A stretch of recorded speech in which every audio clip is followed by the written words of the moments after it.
Welcome to the Galen Trombley Show. You can find me on Facebook at Galen Trombley, on Instagram at Galen Trombley, and on YouTube at Galen Trombley. Spelling GaelenTrombley. Enjoy the show.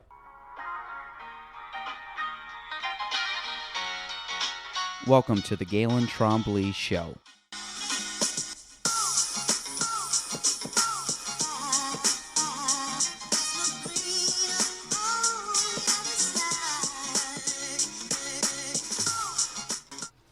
We're good. All right, folks. Actually, I forgot to put the SD card in, which is classic Galen. But I just put the SD card in, and it just dawned on me that this is the start. I'm just trying to do a math here. This is the start of year 4 of this. So I started in December of 18. So now we're all 19, all 20, all 21. So wow, start 3. And one of my favorite guests, is this 4? 3? Hell yeah, one of the favorite guests. 3.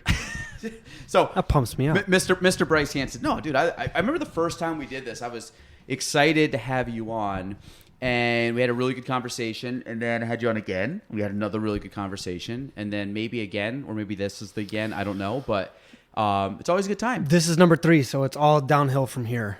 3, so lucky 3. So So folks, if you have questions for Bryce, this is it. You're gonna get them in today, and and we're done. How you been, brother? Awesome, so you good. Look good. Yeah, good. Thank you. How about you? You came in. I'm doing good, but you came in with like this cool like sweater on, hair looking just luscious, and you really made a statement walking in, and I didn't expect anything less from you. So no, everything's good. I'm excited. I have a couple guests kind of like locked up. We had a couple cancellations beginning of the year. I think I told you we should have had it should be like number 5 of the year, and I think it's only number 2, which is fine. But again, I like being super consistent with a lot of stuff. So, and when I get to talk to, there's the difference between guests. There's guests that I talk to that I don't know a lot of, and I'm trying to like really learn from them. So it's kind of like I'm really intent on the conversation and trying to like learn.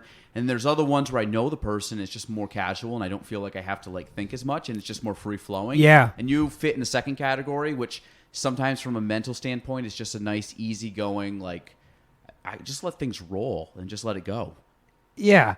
It's funny you say that because I was looking at the guests that you've had, and I mean, of course, this isn't like to throw anyone in a dumpster that's already been on, but Galen's been stepping up the game in terms of these guests coming on. Excuse me, we got people coming from all over. You've had people from all over the place on. People who are the head of this, that, or this.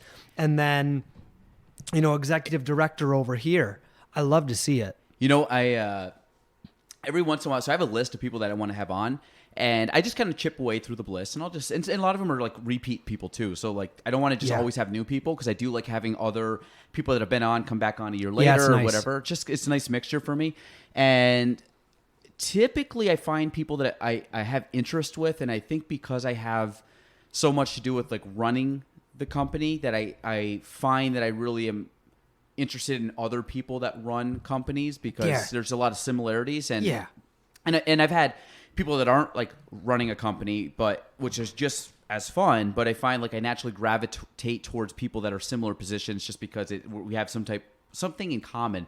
So that's why, like you said, you get a lot of like executive directors or a CEO or a president or an owner or whatever. Yeah. Get them on, and I kind of pick their brain. I like learning from people too. So if I bring someone on that I think I can learn from, then I'm like, I would love to just, I don't know, maybe it's an easy way to get them in front of me where I can just ask them all my questions and have a selfish conversation to learn something.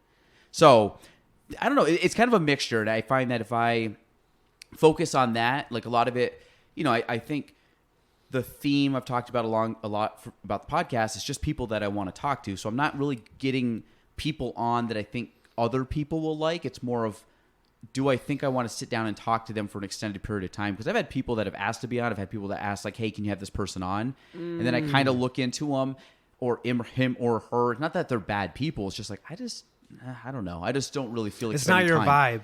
Yeah, and it's not a bad thing. That's a good way to do it, I think. I think that's a really good way to do it. That way, if you're talking to someone that you want to be talking to, that's obviously going to come way further across. That's like if you go to your spouse's like company dinner and you got to talk to, the homeboy that you have, like, you just gotta do it to be nice. Yes. Like, for a podcast, to me at least, you don't want to sit down and have a podcast just to be nice, like just to be polite, because that's weird. Like, save that for 60 minutes. But like for you, for this, because these, well, a lot of them, but especially yours, it's more stripped down. Yeah. Just a more stripped down conversation. So if you're not into it, who knows? Or if someone you're talking to, I mean, you never know. Maybe they're trying to, or maybe they have something that's a little too much to prove, right? And like, this isn't quite it. This isn't quite the, I don't want to say platform, but this just isn't the setting for it. And if there's that concern, then there's going to be friction, and you can always feel it, and then you can hear it when you're listening to it. Yeah, I could probably count maybe once or twice out of all the guests where I felt that the guest on probably didn't really want to be on it as much as I invited them, and I found that they got through it, but I feel like they weren't as I say invested, but like they're just going through the motions more than having a good time. Yeah. And I think some of whether or not they felt they had to say yes, or whether or not, and anybody can turn me down and say I don't want to come on, and I've had multiple people say they just don't feel comfortable coming on. Yep. And it's not like they don't like me. It's just I don't really want to talk I feel awkward doing it. I don't really want to talk about my career. I don't really want to talk about this or that. And it's like, that's fine, man. I just like, for me, it's just, it's always a no unless you ask, So it's like, just ask it. And if you say no, I'm not any worse off than I was if I didn't ask you. So it's more of, for me, it's just reaching out to people and just saying, hey, can you come on? It'd be cool. I'd like to talk to you about these topics. If not, like I said, no harm, no foul. There's plenty of people to talk to. Exactly. And that's why, so you're talking about being more consistent. For me, I had started, I'm in that terrible list. I'm just another number now when it comes to people who had a podcast. I was going to talk to you about that. So I started one and then fell off a cliff bad, like hard. September. It just plummeted. It just plummeted to the ground with nothingness. This is figured out. Yes. Or is this road? No. Figured out. Road time was one that I time. did, and that was tons of fun. But then I realized, like anything, you start something new, and then you just wind up making mistakes. And the mistake that I made was thinking that talking that, even though it was a short amount of time, like talking for that much, like 3 times a week, wound up being a lot. And then it was too much. And then for me, I thought, well, I could do it once a week, but then that doesn't lend itself well to what I wanted for it, which was, 7 to 13 minutes. And that was it. And then doing that once a week, it can, but then you wind up having too much to think about. So maybe a twice a week would be better, but figure it out. I had a ton of fun with. Yeah. It's completely on me. I actually have one interview that's sitting in the bank, conversation that's sitting in the bank that I am ready to put out. It was a while ago, so I'll have to do that caveat, but I'm excited about it. And then I've already into the new year, not as a resolution, but just as a get your shit together. Mm-hmm. I started reaching back out, trying to schedule some more of these conversations so it can keep going. Because you and I have talked about this, something you might not realize is when you have these conversations, they can wind up being weirdly therapeutic. Yeah. And I don't know if it's because what we were talking about earlier is just stripped down, or you're just in a forced but comfortable one-on-one, because so many of the one-on-one conversations that you're having, I guess just aren't quite like this. So maybe it's at a networking event and one person is just a little more guarded, or they're thinking about the 3 people that they really wanted to see. For example, around here in Plattsburgh, think about the Chamber's business after hours, wherever it is. I mean, you can close your eyes, you can picture yourself there, you're talking to someone, but you know that you'd love to see yada yada, John Doe from XYZ Inc. Or you're talking about them, but in the back of both your minds, there's still like that. There's something businessy about it. Mm-hmm. It's like, I know somewhere at the core of this, there's some potential mutual benefit. And then other times it's in line at Price Chopper, and you're not going to go as in depth. How are you? How is your wife? How are the kids? Mm-hmm. This weather sucks, right? Mm-hmm. Oh, I'm next in line. Time to check out. So this lets you get to a place, I think, that you don't that you rarely are able to get to otherwise. Yeah, I think, well, so when I started, my favorite podcast is the Joe Rogan Podcast. I've been listening to Joe Rogan for years now, maybe 5 or 6 years at least. So I've heard a lot of conversations, and I always just like the idea of long form because I find, even to this day, I was listening to one on the way here, about midway through one, and it's about a guy who owns a restaurant. I'm like, don't know the guy, but it's interesting, and I'm learning about stuff that I didn't know about. And I think when you start going long, in depth, there's two things. One, you're sitting down with somebody. There's nowhere to hide, and not in a bad way, but I'm saying like you can have a conversation. It's not like you don't feel like you got to run somewhere. Yep. It's like we have time blocked off. I have nothing else to do. You have nothing else to do. Let's sit down and talk. Very, very, very rarely do I have my phone on me, partly just because I don't have that thought to check my phone. It's just more of like, I'm good. Like, I know we have X amount of time. I kind of play the time back because I can see this timer, but I can't see my phone. Yeah. So it allows me just to know, like, I'm aware of the time, I'm aware of how long we're talking. And I might look down 24 times during the conversation quickly just to kind of see where we're at. Just more to respect the person's time that's with me. If I know, like, okay, we're approaching 2 hours and I told them 2 hours, I don't want to drag this on for 2:45. And exactly. Yeah. But the benefit I find is that when you're talking to someone in a long form conversation and it's stripped down, and again, you're bringing it back to the initial human interaction. Like if you go back thousands and thousands and thousands of years ago, the only way people communicated was through talking. They talk around a campfire. They talk while they're sitting outside their house. They're talking while they're hunting. They're communicating, whatever. And I think, obviously the way that life's gotten, where people call, text, email, DM, all these ways for people to communicate now, and I think some people go by default. And I'm the same. Business today, I probably have reached out to 30, 40 people. I've probably called 2 of them. Because some of the times it's just like, I can just send out a quick email. Not my preferred method, but sometimes if I'm just want to just rattle a bunch of things out, I just resort to that because of convenience. And also on twofold, because the person receiving it, they might be busy. And I found that this is kind of an aside, but I found that over time, over the last decade, people are less likely to pick up their phone, and they would prefer that you just text or email because, like, they're like me. Like, I'm doing stuff. I'm with the kids. I'm with the family. Whatever. I'm at work. Let me just shoot you a couple quick texts, and we're good to go. You can just tighten that. I'm good. That one right below there, Bryce, this little piece right here. Nope. Keep going back towards the silver right there. If you need to tighten that. Oh, no. It's good Okay, now. you fine? Yep. So that's kind of the thought process behind it, is that if you strip it back down to just normal human conversation, which is just talking. Obviously, you have a mic, we're recording it for other people to hear. But if you were to strip everything away and we were just sitting down having a coffee or seltzer or whatever, and we're just chit-chatting, it'd be the same thing. We'd have the same conversation. Yeah. And I think that the idea is it allows people to expand. It allows people to have thoughts. It allows you to think about something. You talk about therapeutic. Like, you can listen to something I say, make a connection, add your input, and then all of a sudden we keep building off of that. And then a lot of times I'll leave this conversation, or whoever the guest is, smarter, I've gained knowledge, or clearer, I've gained better understanding on certain things. Yeah, like some insight.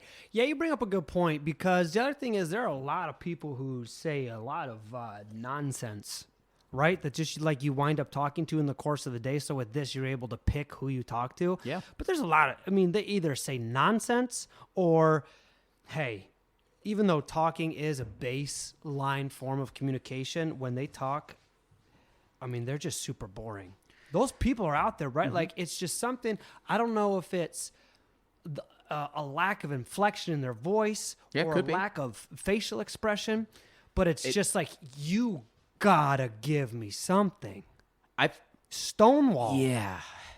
Those are the hardest people, because you're trying to draw out the conversation. Yes. And you're like, they'll make a point.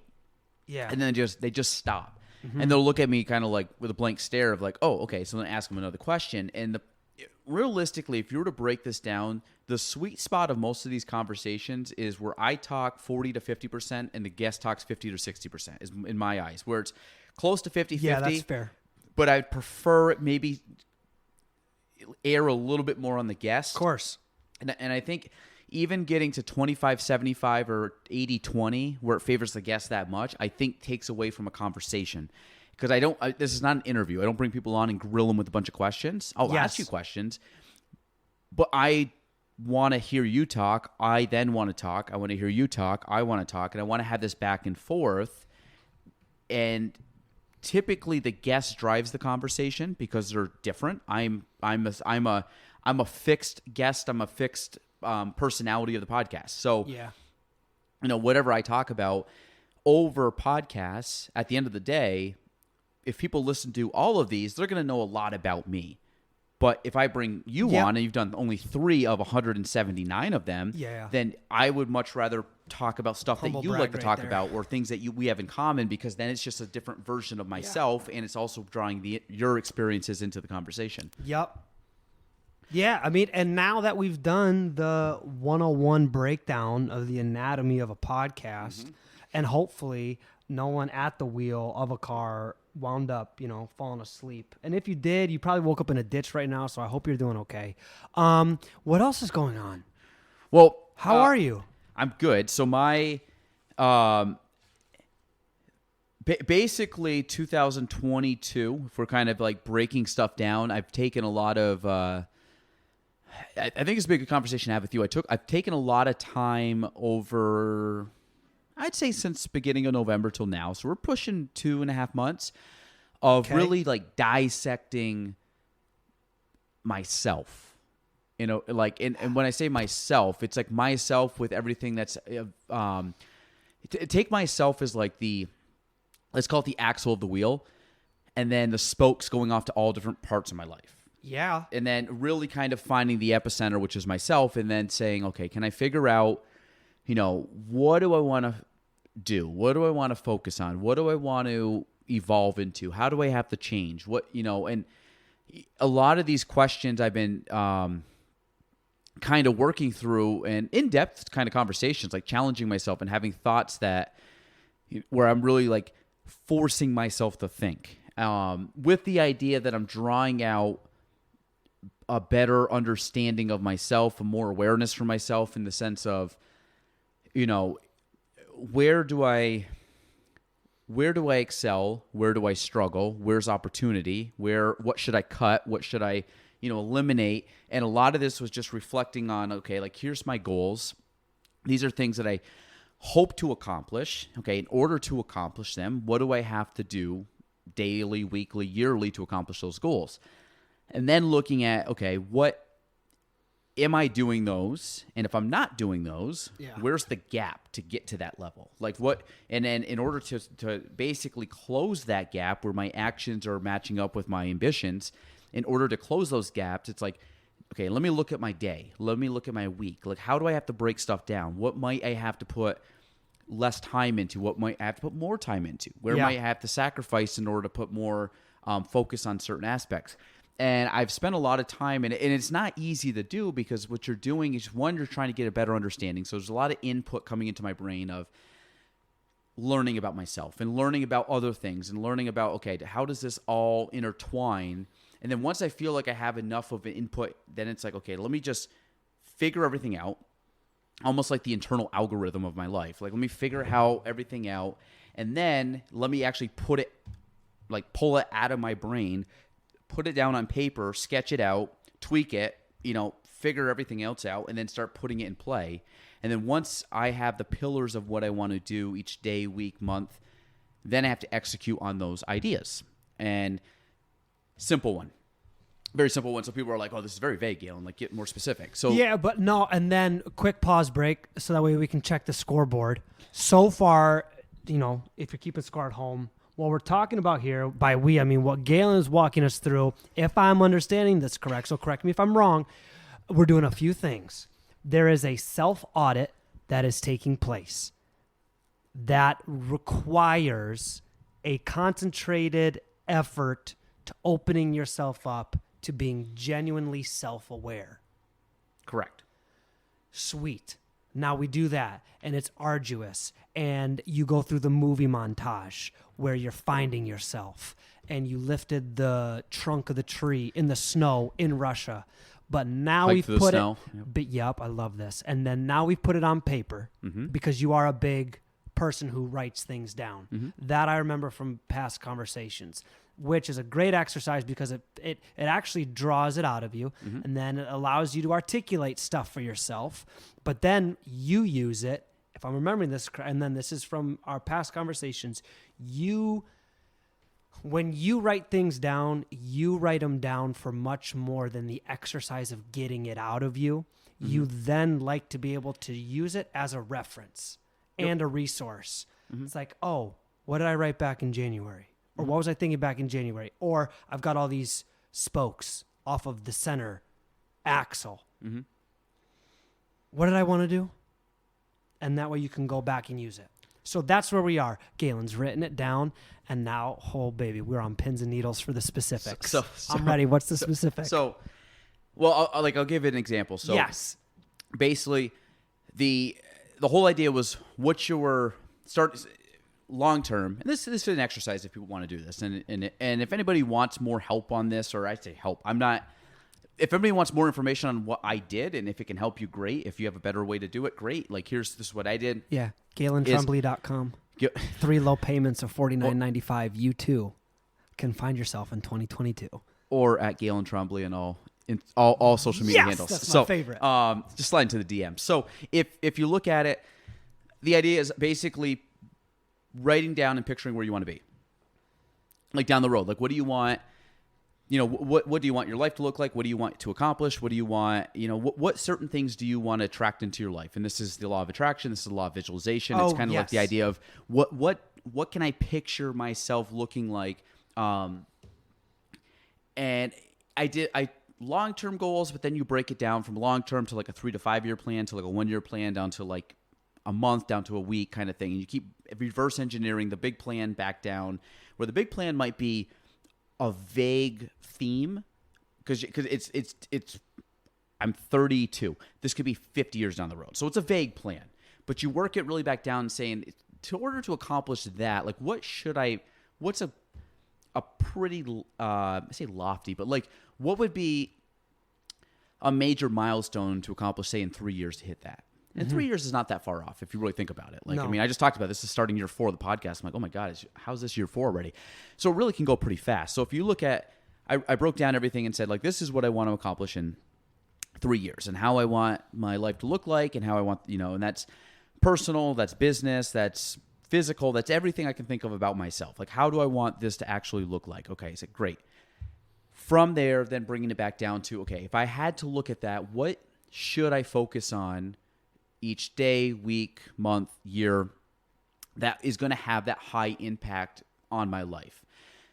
Like, responding to emails is not a high impact project on my life. When you actually look at the grand scheme of it, meaning that's a to-do, that's a task. I can do mindlessly do some of those tasks. So this is like, where am I really putting focus, energy, brain power into certain things? So I listed out kind of main pillars that I needed to work, or I would need to do. From that, I basically circled my top 3 things. Like if I had to pick 3 things that really drove the ship for me, what are these 3 things? And this is more on a personal level. So I'll do personal and business. So on a personal side, I looked at where do I want to have like my time with my family? Kind of put that in. Like what do I want to say no to in order to have this time with my family? And that means like, do I say, no to stuff on the weekends? Do I say no to stuff on, certain in evenings and things like that to be around with my wife and my kids? So that was very important to me. So I put that in. Then number 2 was I needed to redefine and structure my morning routine better than I had. I used to have a very good morning routine, got away from it when we started working from home with COVID, it kind of got a lot more lax because we didn't really have to do anything. Exactly. Then I fell into this vicious habit of, I broke a routine and I don't really have a solid routine. And then we went into the summer of just 2020 of just absolute craziness, at least in my work. And that basically led up to me having my wife giving birth to our 3rd child.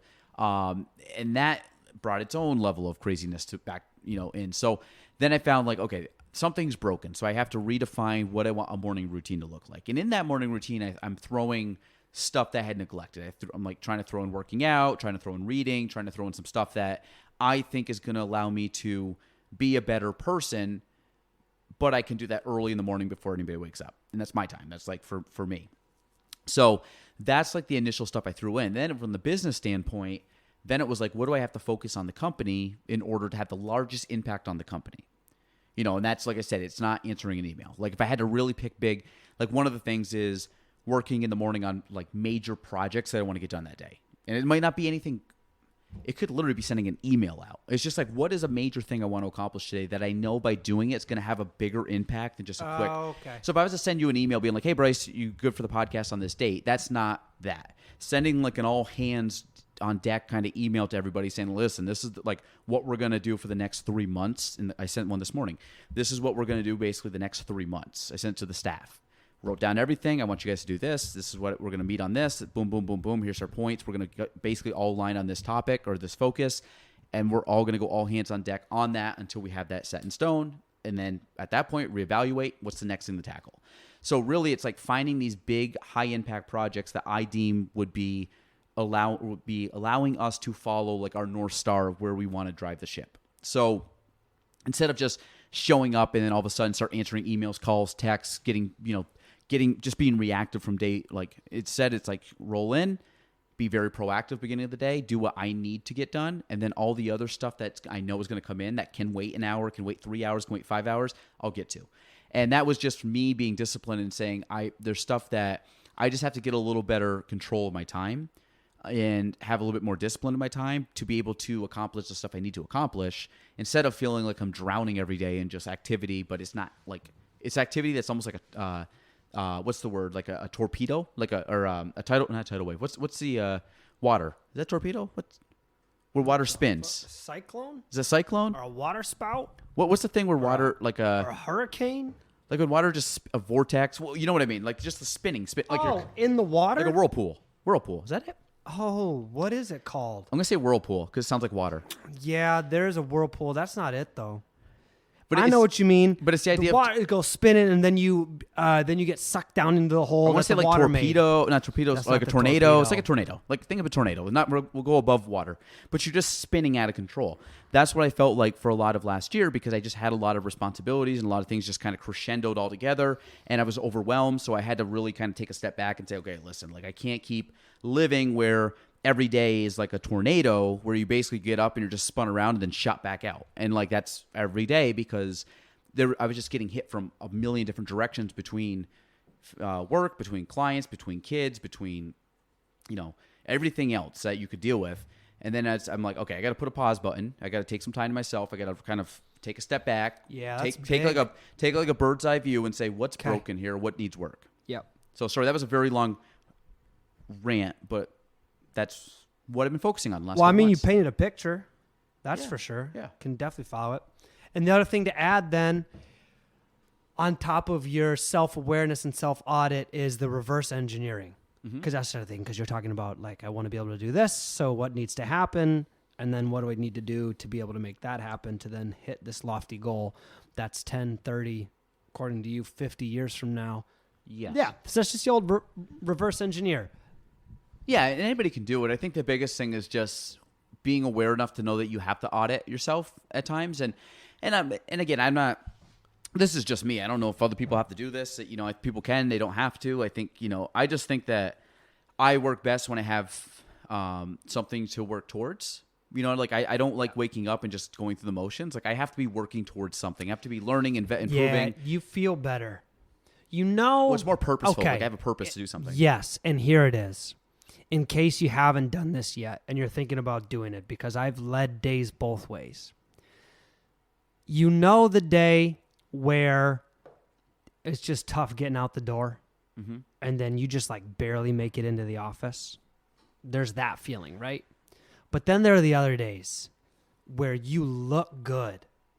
And it. For you, this is like 90% of the time. I appreciate that. But your outfit is on, and it looks good, and you feel good in it. You were on time with everything, so you stopped and bought yourself a coffee.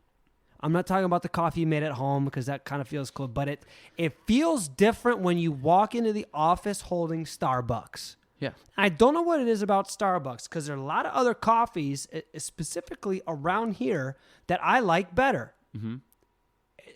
But there's just something about that It's just brand. damn It's like, white cup that means business. So you walk in, you're feeling good, you're looking good, you got the coffee, you walk in. Hopefully you know what I'm talking about if you're listening. That's what happens when you're proactive with the first hour of your workday and the first 2 hours of your morning. That is the different feeling you get because I am a space commander. And by that I mean I'm a space cadet. I forget stuff. Stuff is frazzled. So I need to actively try to take control of my morning at home. Mm-hmm. Otherwise, I walk back in the house. I get in the car. I forgot my phone. Go get my phone. I forgot my wallet. Go get my wallet. Oh, I forgot. I told Jess I was going to put this in the mail. Jess is my wife. So I go back in again. And now I'm late. And now I'm not feeling good. Same thing as when you walk in the office and the first thing you do is open your email to see what you're going to do first. Mm-hmm. Walk in knowing what you're going to do first. It feels so good. It feels so good just to walk in and know I'm doing this, this, and this. Even if that second thing is a hard-ass conversation you don't want to have because it's something that's not going well, or it's someone who you don't jive with, or it's someone who you spent all night worrying about how they're going to react, which is also really dangerous because you don't know how they're going to react. Even if that is the second thing you do, knowing that those are the things you're going to do, and then you open up the email to see what's come through, this, that, it feels like that. It feels like you are walking in a new outfit, new shoes, fresh cut, Starbucks coffee. Do you have a morning routine? Yeah. So, I mean, you wake up consistently. You have kind of stuff you do each morning. Yep. Yeah. Best thing, again, is that I can hone it a little better again. Because these are all excuses, which can happen. It's lame. So I'm not using these as excuses. I'm just explaining what happened. This was a reality. This is the reality. The reality is I did let them become excuses, but I got COVID. Mm-hmm. I'm one of the... Yeah, put me as one of the numbers. I got COVID. I got it. Beat that shit. It was nothing. How was it for you? I got it about a year ago. That's the question if you're in the club. If you're not in the club, you're not really missing out on much. My COVID, I got it. My COVID. So when I got COVID, that's my COVID story. My COVID story. So no, I got COVID in late February of 2020. Into early March. Ago. About a year ago. I woke up one morning and I had my back was sore, not sore, but it was achy and just heavy, and almost like I had worked out the day before. But again, we just went back to it. I was not working out, so I knew it was not because I was working out. So it was this muscle achy, and I was like, God, it felt my initial thought was, did I do something yesterday? It would be snow plowing. Exactly. And the next day, you're walking through. Why am I sore? I spent 2 hours snow plowing yesterday. So in my head, I was like, what did I do yesterday that would make my back and everything just really tired? And I remember sleeping in rather late, probably till 9 o'clock on a weekday. The kids were kind of all I wasn't going crazy, so I'm just kind of tired. So I laid down, and I didn't get up, and then I walked out in the living room, and I remember laying in the chair, and I told my wife, man, I just feel really sore. I just feel achy, and not thinking anything about COVID. So I ended up we ended up going running some errands, everything else. I come back to the house, put the kids down for a nap, and I told my wife, I'm gonna go take a nap. I just don't I just feel really tired and just not there. I feel tired. So I ended up going and laying down. I napped for probably 4 or 5 hours. I napped past my kids. That is a sleep. Yeah, I probably napped from 1:30 to 5:30, 6 o'clock. Yeah. Oh yeah, I woke up. I ended up. I think we got pizza. I think my mom or sister came over or something. We had pizza, hanging out, feeling all right. Put the kids to bed. Then I was in bed by 9, and I laid in bed from 9 o'clock p.m. I got out of bed at 3 p.m. the next day, And like in between, like I basically got up to like go to the bathroom. Yeah. And my wife came in and was like, "How do you feel? You should probably go get tested." I'm like, "Yeah, schedule it." And she goes, we can't get you in until 4:00 today. So I literally laid in bed till like the time I had to leave. And I was achy, but nothing really hurt. Like, I mean, it was one of those, I just felt like tired. I felt like low energy and I felt run down, sore, Yeah. where it's like, I just need extra rest. Yeah. And basically I walked right in. I'm like, I have this thing. So I like walked in, I'm like, test me. She's like, well, your health department, they'll call you in like 2 to 3 days. So if we don't hear from us, then you don't have it. Well, I'm like, okay, I'll hear from you in 2 days. Cause I know like I never have these symptoms. And I had pretty much every symptom minus the loss of smell and loss of taste. I did not lose either. And sure enough, they called me a day and a half later. You got COVID. I'm like, ding, ding, ding, you in. I said, yeah, I know. I'm like, yep, okay, well, which is good. But I'm like, when's my time start? So I ended up like kind of hanging out in our basement. We have like a room down there with a bed and stuff. So I kind of chilled in your own house. Yeah, pretty much. Chilled down there. The first day I was sore. Just like it was like sore, but it was just like I wasn't actually say sore. My hips were sore sleeping a little bit, like a little uncomfortable, but it was almost like a dull pain. It wasn't like sharp. It was just like, oh, I just kind of feel a little like just a little body ache. But it wasn't a body ache where it was like I can physically not move. It's like I could move. It's just like, oh man, I just feel like I have my almost like your like growing pains. Yep. Remember as a kid having growing pains? It was kind of like that, where it's just like this naggy kind of like, it feels uncomfortable, but it doesn't hurt. It doesn't like physically hurt. It's just kind of annoying. So that was it. I laid down. I mean, it was just like low energy. It was like, I just feel like laying down today and doing nothing. And I had a little bit of a cough, but it wasn't anything like, I wasn't coughing anything up. It was like, I was just coughing here. And it was sporadic. I might cough for like 10 minutes and I wouldn't cough for 10 hours. Yep. And then that was pretty much the extent of it. And then I would say after the second day, I was fine. And I basically hung out in the basement for about 8 days. I watched all of Ozark. I just kind of chilled. Then I felt fine. I ended up coming back to work. The day I was able to come back to work, silly me, I basically started working at 7 and got home at like 8 at night. Like went full bore. Went from nothing to 100. And I did that for about 3 or 4 days in a row. And basically by the middle of the afternoon, my eyeballs were burning. Yeah. Like about 1, 2 o'clock. I was just so exhausted. And I don't think it was because of... I think it was just purely for the fact that I did nothing for 10 days. And I just thought I could be like Superman and go back to like my normal schedule. And then the worst part about it, so that one like was probably the worst of it, which is just I was physically exhausted by like 1 o'clock, 2 o'clock, where I was just getting coffee to like pop myself back up. Yep.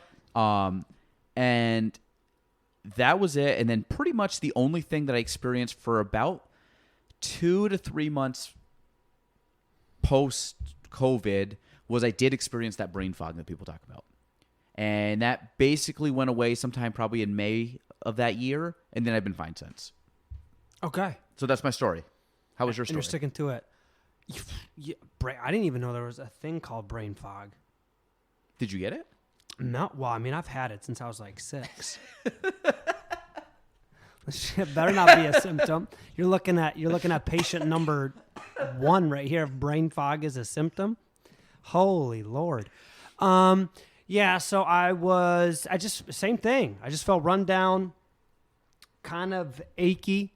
Well, during the day I just felt run down, and then when I got home, I was suspicious later in the evening if something was up, because I started to feel the ache, which for me is the sick ache. I know it. You can't fight it. You get a little ache, and I know I'm coming down with something. Yeah. Yep. So I was talking to my parents on the phone, just catching up, and then I went downstairs to let the dogs out.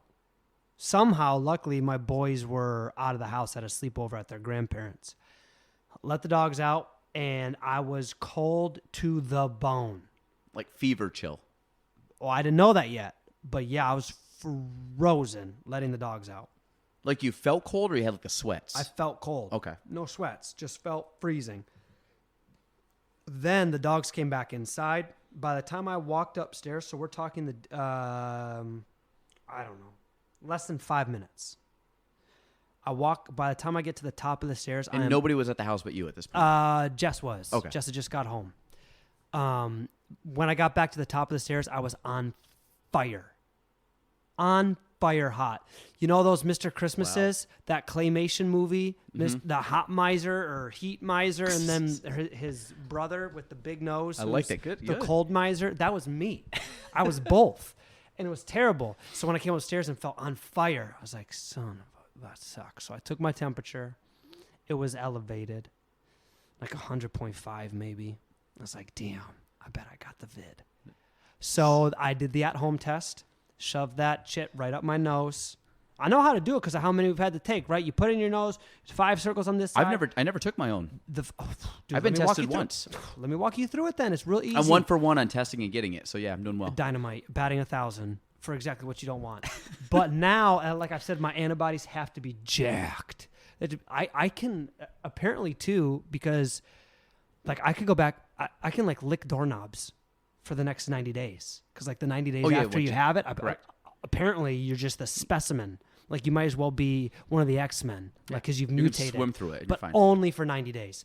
But then, so I took my temperature. That was it. Did the at-home test. I got the double line, which, you know, if you've had these tests, you know what the double line means. You see the second line. Yep, it means you better figure out your gender reveal plans quick. We're gonna shoot a cannon with powder in it. No, that means you got the vid. And so then told Jess, I said, well, I got it. She said, oh, seriously? I was like, no, fakely. Yes, seriously, I have it. And then the next day, went in, got the test, and then did that. And I was in the basement too. But other than that, it was just like you said. How I just long ago felt was this? It was the last week of December. Okay. Just after Christmas, which is the last week of December. Yeah, that so it was right in there. checks out. Yeah. So, yeah. But then other than that, I didn't have any fever, anything else other than that night. The only thing I had the rest of the time was just feeling worn down for like 5 days. Yep. But then a couple days in, I realized one of the reasons I felt so worn down is because I wasn't doing a damn thing. That's it. Yep. So I started to go outside and I did my old lady laps. You know, where you got to get your fresh air, but you can't go far. Yep, right around the driveway. I just did laps in my driveway. I'm being serious because you got to move a little bit. Yeah. Like this is an issue that happens with people at a variety of ages. You get hurt and then other health issues pop up because you're not moving. You're just sitting there. So everything just sits. Mm-hmm. So I got up, started walking around, and that was it. Yeah, I think, I don't know. It's always tough. You know, I think, you know, and I do think that some of the stuff I look at when I got it, it was early 30s. I would say, you know, in decent enough shape that you're young and in good health. Yeah, it was one where I looked at it like I think and everybody's different. It's like I think there's obviously with kids in school right now, it's like there's two trains of thought, but I kind of keep seeing, and I'm sure your kids have been affected by it, like having to stay home or cancel or whatever, hybrid. Oh yeah. And we're lucky we only have one kid in school right now, which is just preschool, but he's missed probably 5 weeks already this year just because of COVID stuff. And and technically he has not gotten it. So every time there's an outbreak, he can't stay in school. So like some of the kids, they had an outbreak, half the class got COVID, half the class didn't. He was one that didn't. Yep. So now anytime there's an outbreak, because they're in that 90-day window, the kids that have it can still go to school. Can stay. He's got to come home. He's got to go home. I think he probably had it when I had it because everybody in my family had some type of kind of rundown sickness at that time. Okay. But I was the only one that went and got tested because the rest of us, we just chilled around the house. So it's like, well, we could bring everybody to get tested, but we're just hanging at the house anyway. You were already handling it. You were already being responsible. There's nothing else you can do but sit there and just like quarantine and let it pass through. So we just did it. My kids had like some stuffy noses. This was back in when I had it. So my guess is there's a good chance that he got it. My wife got it. You know, because he's been around people that have had COVID, hasn't got it. My wife's been around people with COVID, has not got it. Dude, so it's that's the roulette game. Yeah. So when I got it, no one else in the house got it, and by no one else in the house got it, I know unless someone was purely asymptomatic because nothing else happened. Yeah. My older son Carson got it in November, this past November. Okay. Yep. No one else in the house got it. Somehow. Yeah. It's this weird, no rhyme, no reason. It just happens or it doesn't happen. Well, people always say like, well, who'd you get it from? Like, I Impossible. I don't know. Like That's the thing that's bugged me. Maybe I don't want to say the most because it's a knee-jerk thing. That hell with it. In this moment, right now, the thing that bugs me is like the dirty connotation that has come with it. Is that like if you got it, you did something wrong. Yeah. And that's bugged me because you didn't. Maybe you didn't do anything wrong. Maybe you just happened to get it. Like I know for me personally, I was never worried about myself getting it. Yeah, same. I had zero concern. I don't know if that's that blind ignorance or back to the 17-year-old, you're invincible. Like put me on a motorcycle, on a tightrope, going 200 miles an hour. I'm not going to fall. I got it. I just had a feeling I'm in good health. I'm young. It's not going to be a thing. I was careful out of respect for other people in my life that had a different view than I did. Correct. And I value their comfort more than I valued pressing my opinions down their throat. Correct. And then I also had the health concern for my wife and kids, right? My wife has asthma. Didn't know exactly how it affected her if she got it. And both my boys have been on nebulizers in their younger years every winter, like clockwork, except for the last one and this one. We've had at least one of the boys on a nebulizer multiple times in the winter. So there's something respiratory there. So out of a genuine care for the three of them, that's why I was like cautious, but just as aware as I was about the washing hands, the, sanitizing surfaces if we need to, the minding your distance with people, all of that. It was because of them, no doubt. Because again, if it was just me, whatever. Like I'm gonna get it, and I'm gonna be. And I agree. I agree with whomever out there is possibly living that. Yeah, that was reckless. Probably. Sorry, not my actions. That thought probably is reckless. That thought probably is naive. But it's also the truth. I just felt like it wasn't gonna be a thing for me. I think so I'll get to that. So the only two times from the start to now where I was concerned about COVID, like me getting COVID from like a selfish standpoint of me physically getting it, was at the very onset, March 20th, when they told us we had to shut down till... Yeah, that was weird. Yeah, I would say from March 20th through end of April, early May. So about 6 weeks where I was like, nobody really knows what the hell's going on. Like... It's like doomsday out there. You don't know. Like I was nervous to go to the grocery store. Like I'll be honest, I didn't, because we didn't have any. There was really no like actual good facts about it. Everybody was like, people were just saying what they thought it was, and a lot of it was hypothetical. And a lot of people. You ain't kidding. We cleaned bags and food from the grocery store before we brought them in the house. Oh yeah, I think from then to now, that's how wild it because it was like I don't know what this is. And then everyone's going to remember, I don't know what the hell happened with toilet paper. Do you remember that? That was a little like... It was like everyone just stocked up on toilet paper? Yeah. When, frankly, having the runs was not even a symptom yet. The early ones, all it was guess what? You're not going to smell a thing. You're not going to taste a thing. Yeah. You're going to feel like crud. No one mentioned diarrhea. Yeah. But then all of a sudden there's no toilet paper. Yeah, I don't...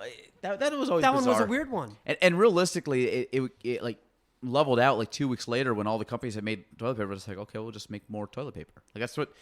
It's good. It's good business for them, And but early on, I was not like in the scared category. I was more in the I don't know what's going on. I'm just gonna be responsible and cautious and just make sure that me and my family, everybody's good. Yeah.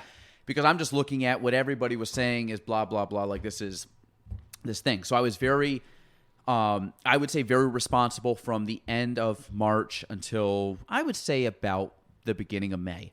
And then once May started, then it was like a lot of conflicting things were coming out, and then you were starting to find that like people were getting it, but then they were like people were fine, some weren't, but some were, and then so there was a kind of all over the place. And I was like, well, I'm not as like freaked out if I was to talk to somebody. Like I felt like, early on, like I wouldn't really want to talk to you in person over those first few weeks. But then once I hit to May and you're like, if I was to bump into you, I would talk to you and not feel like you have the cooties or something. Yeah. So Then the other time that I was very cautious was my son was like due date. Basically, when he got to about a month out from being due, I got nervous because and I don't know if this is true or not, I was hearing that hospitals weren't letting in the husband, father, whatever of the baby if you had COVID.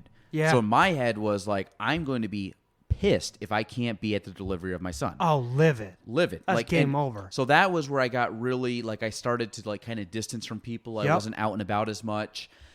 And it worked out fine. But what was funny was he was born in January and I ended up getting it a month later. So it was like, that was the only other time where I got really nervous. And after he was born, I'm like, I could care less. Like, I mean, I was just in the sense of, I just want to make sure that I wasn't missing out on that because I would have been told by the hospital, you cannot go in. Yeah. So that was something that freaked me out.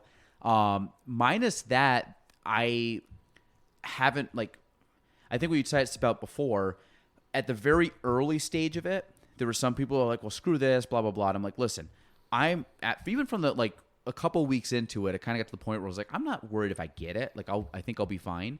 I was worried about having it maybe asymptomatic and then spreading it to someone that couldn't care, like you said, someone that had a underlying condition or someone that was older. Like, I didn't want to go near my grandparents in case they had it. And I thought that would be irresponsible of me to be like, I feel good, but I'm just going to go near my elderly grandparents and have them catch it and then pass away because they caught this because I was being careless. Yep. So that was more of like the responsibility of, I don't know how, legitimate this disease is. I don't know how, potent this disease is.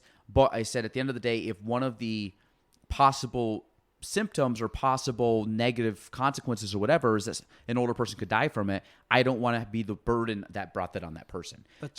So that was like the other thing that was more of a respect factor to other people.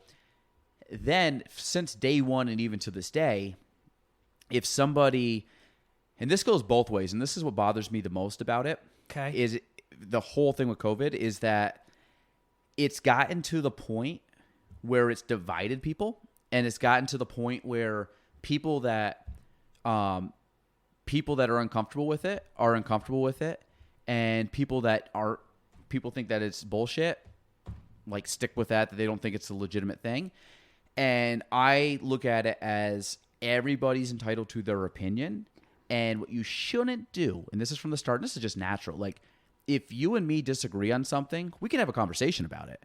But I shouldn't be berating you and saying that you have to see it the way that I see it. Dude. And that's been the biggest pet peeve of mine. And I've seen people from both sides where I literally want to punch both people in the face because I'm like, either side, you need, like, this is dumb. I'm not wearing a mask around you. I'm not doing whatever. And then you have the other people that are like, you're not wearing a mask, don't come in my house. And it's like, which is fine. Then just don't go in their house. Or if you, like, they're asking you to wear a mask in their house, be respectful. And that was it. It's just be respectful to people based on their comfort level. And if you disagree, then don't go see them or don't go do something. Yeah, this would be way more entertaining if I disagreed with you. But But I agree with you 100%. And I think majority of people do. Like, it's like, okay, so I guess the other thing that this has done for me is also realize like how like pro just like individual choice I am about stuff absolutely. Like in general, which I know depending on how political you are, that starts you start casting out like labels because you love doing that of like that libertarian mindset, right? Yes. Like choice. It's about those individual choices. As long as you're not actively harming someone else, I don't give a shit. Whatever. Wear 5 masks. Mm-hmm. Yeah, I don't care. Scream up and down that I don't know. It's a fake disease that I don't know. Some bat gave everyone because someone ate a rancid bat. I don't get whatever, man. Just whatever. Yeah, Ozzy, man. He was didn't the inspiration. Care. No, He's the poster child, man. He hasn't known how to care for a while. Yeah. That boy is a walking corpse. But what kill you does make you stronger, right? I guess. Guy's bulletproof. Holy Lord, yeah, he is.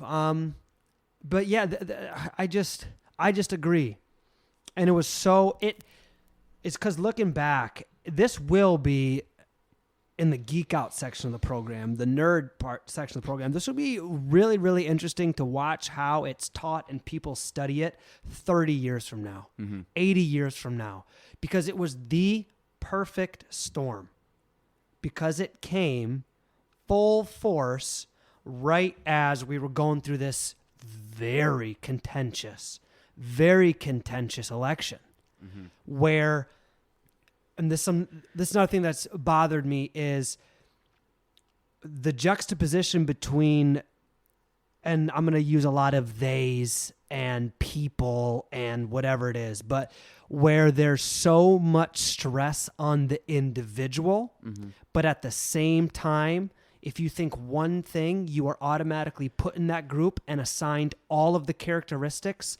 that society has attributed to it, right? If you voted for Trump, you automatically are racist. You automatically are bigoted.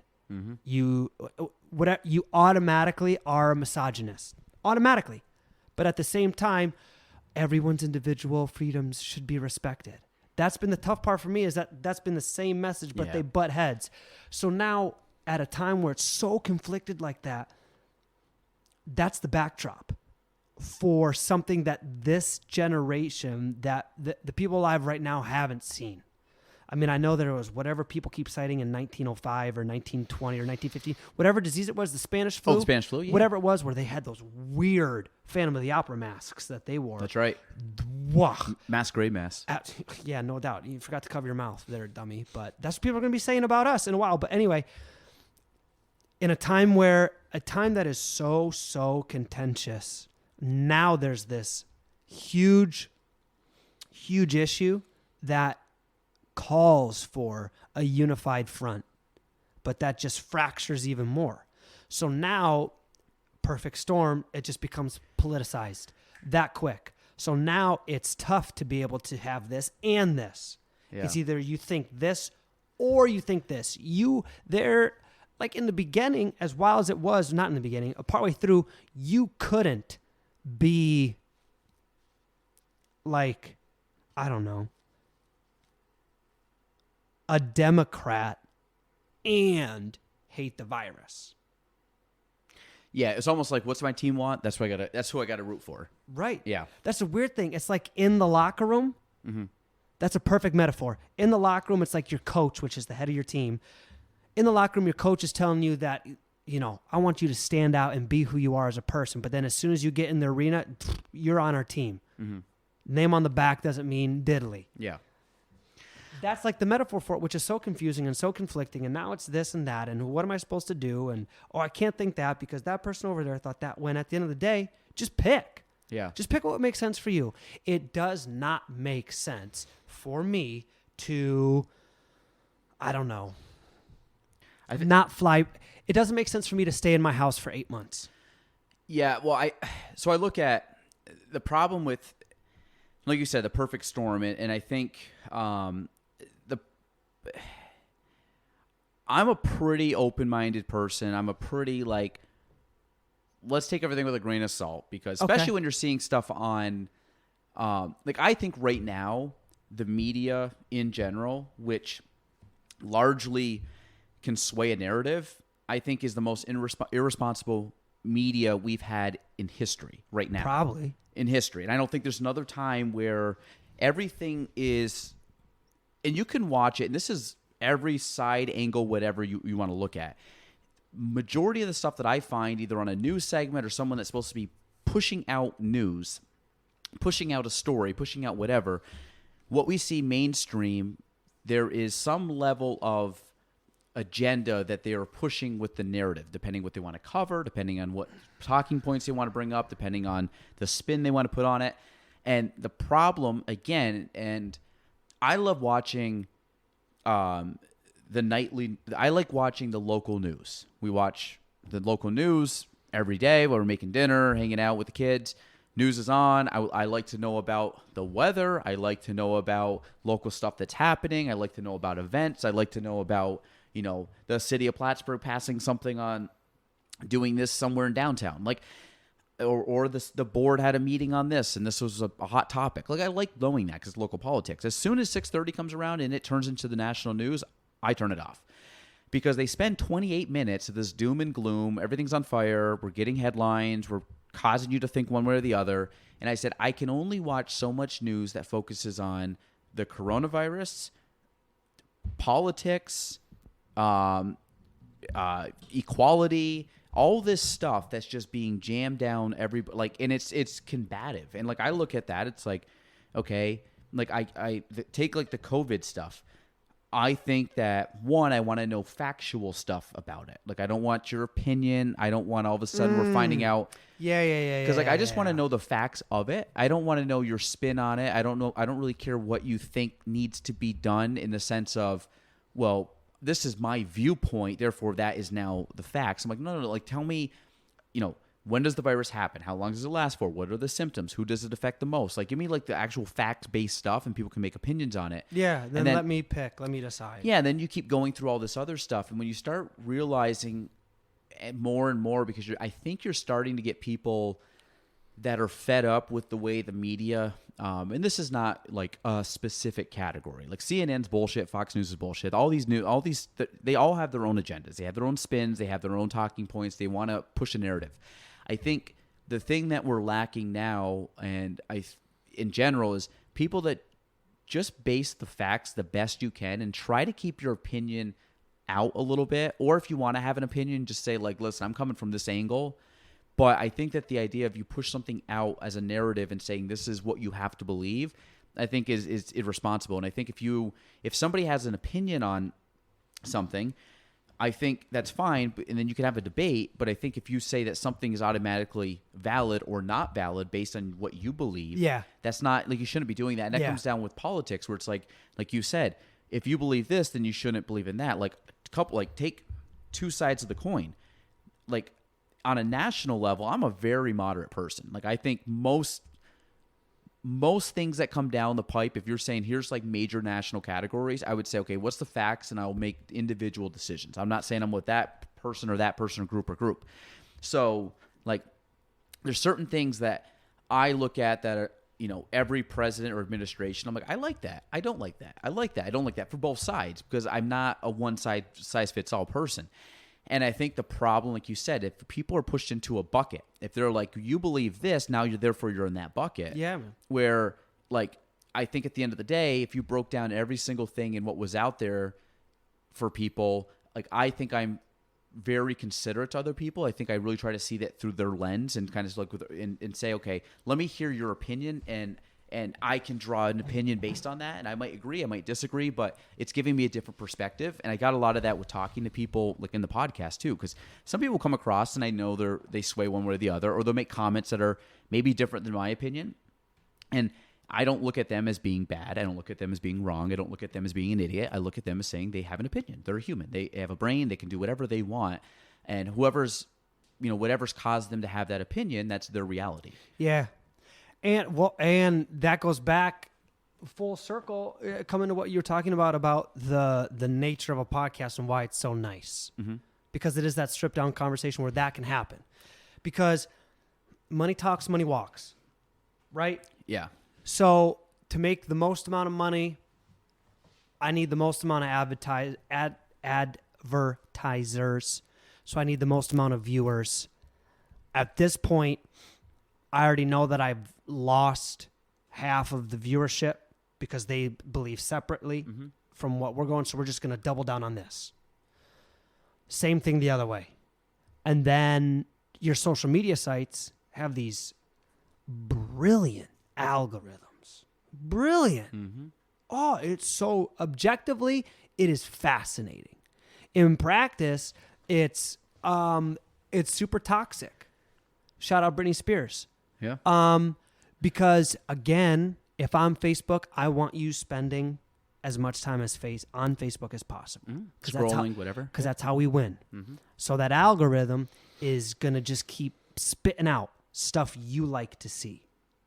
So you're just gonna double down on this.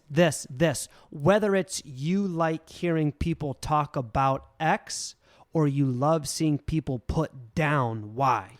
Whatever it is, keep scrolling. You're just going to keep seeing it. And you're going to see more of it. And you're going to see more of it. Yeah. And then you're going to turn on the tube and watch a group of people present you information that's in a way to make you have a gospel church moment where you say preach, because you're not going to change the channel now because you agree what feels good. Yeah. What feels good is being given information that you already believe is true. So just have people give you information that confirms what you already believe, which is weird in this case because talk about your vortex. They're the ones that let you know to believe it in the first place. Well, I think, and it's kind of like who you follow. And I had a person that I follow and a verified person. So we'll just big wig, verified. Blue check? Huh? Blue check? They got a blue check. They have blue Dude, check. that is it, man. Next If you can have level. the blue I would love to check- get a blue check just to say I had one because it just looks cool next to the name. Hashtag blue check. I want to get you one. And it's not even that. I just want to make sure that people know, like at Galen Trombley is different than the real Galen Trombley. It's just different than GT, which is like, just make sure there's only one of me. So Yeah, there's only one check. all those fake accounts.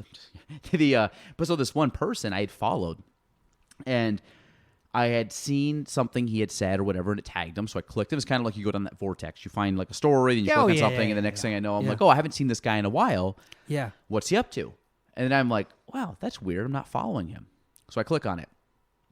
So I just thought it was weird. So I clicked on the whole thing, and then I ended up sending him a DM that I followed him. And when I followed him, it said something along the lines of, like, are you sure you want to follow this person? They've had misinformation, blah, blah, blah, blah. And I'm like, this guy's not like that polar. I don't think that polarizing. Has an opinion, but I don't think it's that polarizing. Yeah.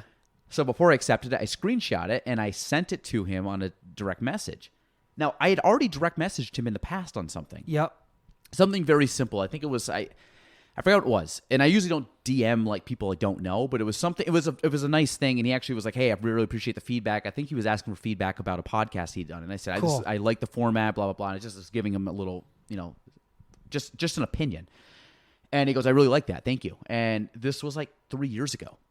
So I sent it to him, and I'm like, "Hey, just so you know, like I was following you. I was some reason not following you anymore, so I had to refollow you. And when I refollowed you, they put this disclosure up." And he goes, "Yeah, you're not the first person that sent me that. Like they were having people unfollow him. So like whatever the algorithm was, they were going in and taking it off of my thing. And I know there's something else they switched around where there's sensitive content. You have to go in and unedit it to switch it over where you can see everything. Because what they do is they block things they don't think you should see. And the problem with that, and I think what is it called? Is it ghost something? Where like if you type someone's name in, They don't pop up? They don't pop up as a suggestion until you type in their full handle.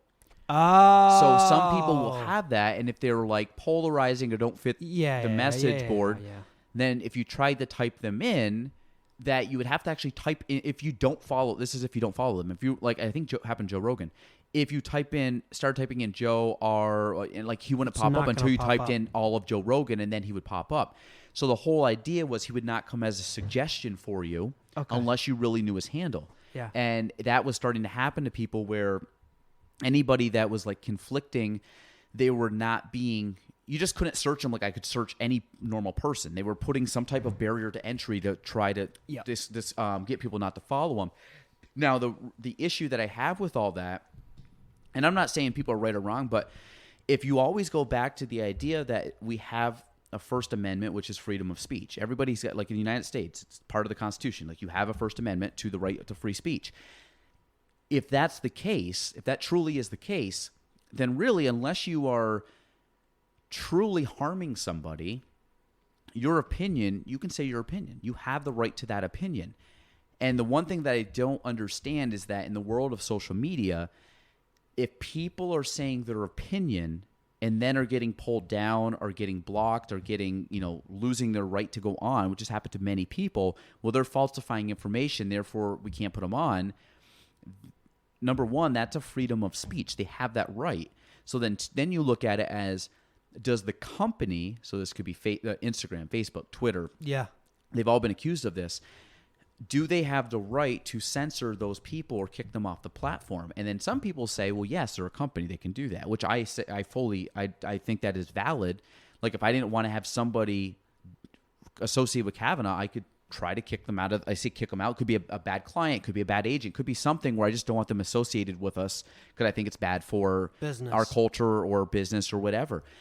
But then at the end of the day, we're also a private company. Those are all public companies. So then I also look at it as if you've taken the choice to go public on that, and you're a public profile where you have stocks, you have shareholders, and you have, at that point, do you lose that foundation of a private business where you have say, where you do kind of turn it over to a public domain? And I don't know the rules and regulations on that. Oh, but hell no. I have no clue. But to me, it would seem, and again, I'm just saying it from like me just kind of thinking through the process, is if they can block you from saying something that is, at the end of the day, an opinion, just as someone else would say it's opinion, but that person might say they think that person's wrong, they think that person's wrong, but the person with control is saying, well, we're going to side here, therefore you're wrong.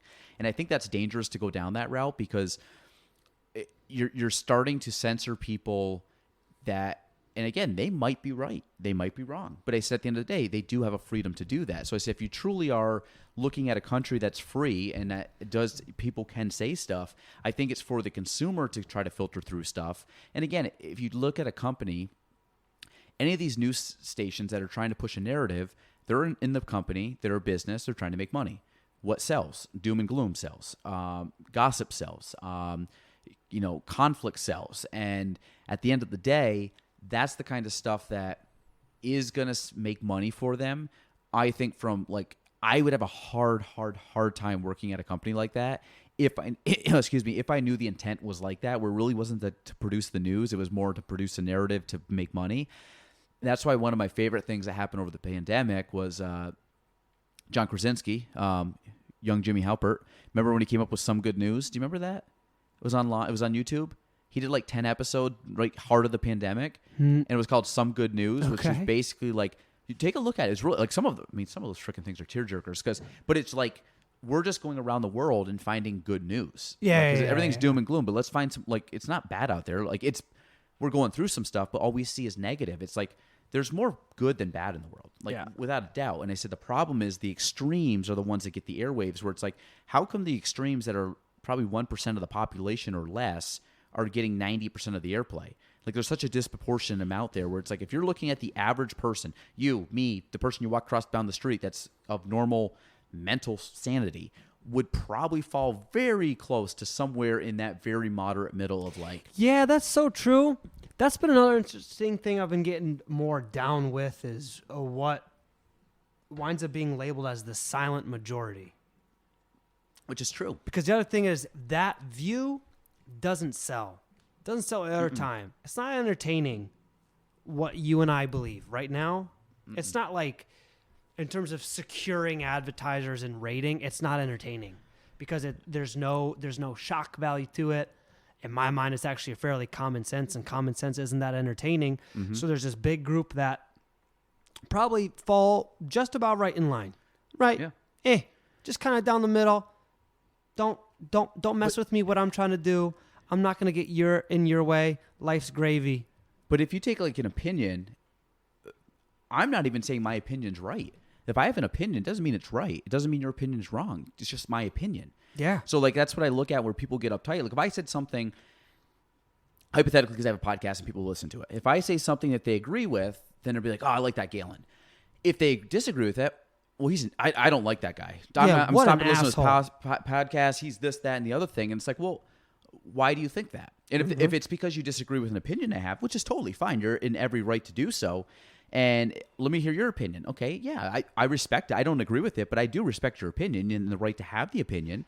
And like I said, I'm willing to hear that opinion to help formulate my opinion, because what could it do? It could disprove my opinion. It could evolve my opinion. It could make me feel more conviction for my opinion because I really think he doubled down, and I'm like, I really think I'm right. There's not a wrong opinion. Like, opinions are opinions. They're not facts. Like, even if I think that, like, based on facts, I could say right now the water's cold. I would say that's pretty factual that the water's cold.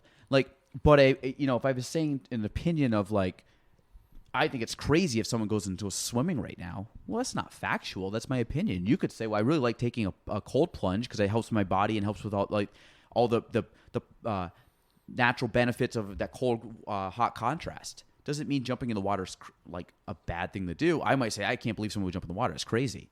But if I said the water's cold, well, yes, we can agree the water's cold, but we don't have to agree that going for a swim in this water is I might think it's crazy. You might say, well, I get actually a lot of health benefits from jumping in the water. For sure. And then all of a sudden now you have two different opinions. Yeah. So then question, do you think that, or what's your stance on someone who has a hard time swallowing someone else's opinion that really comes from a place of insecurity in them? Like if I send an opinion. You say one thing, and I am just triggered. Yeah. I mean, triggered by it. Yeah. Does that come from a place somewhere? So, and who knows where within them, but doesn't that, well, that tips my hat on how I feel. Don't you think that comes from an insecure place? So the way I would break that down, so this is my default. If I say something to you and you snap at me and you're triggered, you're mad, you're whatever, my default goes to myself, meaning, did I say something wrong? Did I miss something? Or basically, did I do something wrong where or did I not get all the information, or did I act with not knowing facts? I always go internal first. I never blame you. I literally go, this is my pecking order. Galen first. Okay. Did I say anything wrong? Did I do anything wrong? Did I not think something through? I don't believe so. Doesn't mean I'm right or wrong. It's just, I don't believe so. Okay, good. Check that box. Like that, I don't think is the issue. Next issue. Is there something going on in your situation that I don't know of that's causing you to be upset? And that could be you had a bad day at work, just off today. Could have been right before you got here, you found out something happened to a close friend or a family member. You could have just had a bad conversation with a coworker. Now you're here, and now I'm getting the brunt of that. I kind of look at it from an empathy standpoint of like, okay, Bryce is upset. I don't think I did anything wrong. Okay, let me just take a step back. Is there something else that he might be going through right now? And I would then try to be like, hey, I'm so sorry. Like, did I miss something? I would try to talk it through and say, listen, like, why do you feel that way? I'm not like, I like it. And it's not the sense of saying, I think I'm wrong. It's just, I can tell there's a conflict. I can tell that you don't agree with me. And let me just get on the same page, because most issues are miscommunication. So it's just like, is there an issue with what I said or what you like? We're just on the same page. Like kind of walk me through your thought process right now. Because again, I might be wrong, but oh my God, I'm so sorry. I didn't mean this. I didn't realize that. I'm so sorry. But then I could be like, if you talk to me and all of a sudden I just felt like there was something going on and like you couldn't really articulate or anything else, then I still want to get mad at you. I would look at, is there something that's causing this in that person's life? Yeah. Could it be, you take a lot of people, could it be a bad home life? Could it be not something bad in their career? Could it be something like they're just mentally not there right now? Could there be all these things that are affecting you that because of that, the input into you is affecting, could you say there's an issue you have, and there's plenty of people right now, like in the world that I know that like I would deem are just not nice people at times. And I look at that, I'm like, well, how are they not nice, or how are they conniving, or how are they like undercutting like that? And I kind of thought about this last week, and it was actually funny to bring it up. We're all born as babies. Like we literally come out of the womb not knowing anything. You just come out and you're like trying to breathe for the first time. And I don't bring it back simplistically, but it's what we've experienced from birth up until now that shapes the person you are and the person I am. So if you look at all that, something could have happened to you, 15 years ago that still is scar tissue on you that causes you to act a certain way now. But then is it really Bryce, or was there an underlying issue that caused him to be that way? And if there was an underlying issue with Bryce, then it's like, can I, one, empathize with that or help him get through that without saying you're an idiot? Well, no, maybe he's not. Maybe this chain of command happened throughout his life, and now it's to the point that he is in this not good place. And I think that's the kind of stuff that I read this book the other day. I've been trying to read more. So when you go back to like habits and stuff, that was one of the things I've tried to pick up. So one of the books that I've read this year, there was a story, and the guy, and to kind of put this in perspective, is the guy who wrote the book, was getting ready to do an interview with Oprah. Okay. And naturally, he was intimidated to interview Oprah. I would be too. Oprah knows what she's doing when it comes to interviewing people. She's been doing it for decades. So he asked if he could ride to the event with Oprah and just kind of ask her some questions. Basically, like, teach me how to interview so I can interview you. And he asked her, he goes, how do you get people to give you, like, really heartfelt answers and you really, like, draw out stuff out of people? And she started saying, well, what I always start with is I always tell people, what do you want to accomplish with the conversation? What do you want to get across?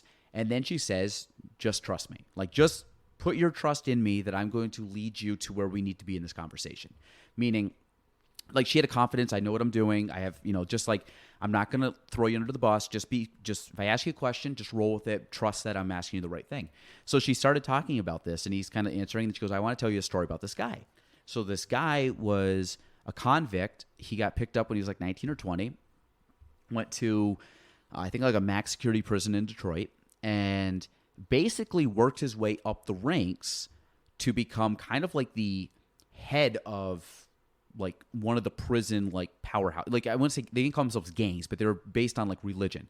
But inside the internal part of the prison was these people were, he had like 5 or 6. It was almost like West Side Story. He had the Sharks and the Jets. So it was kind of like that. Yeah. Everybody has these little groups. So he kind of rose up to be like the head person of this group. Started out like 19, coming in. Day 1, he gets out of like quarantine, kind of simulate you in.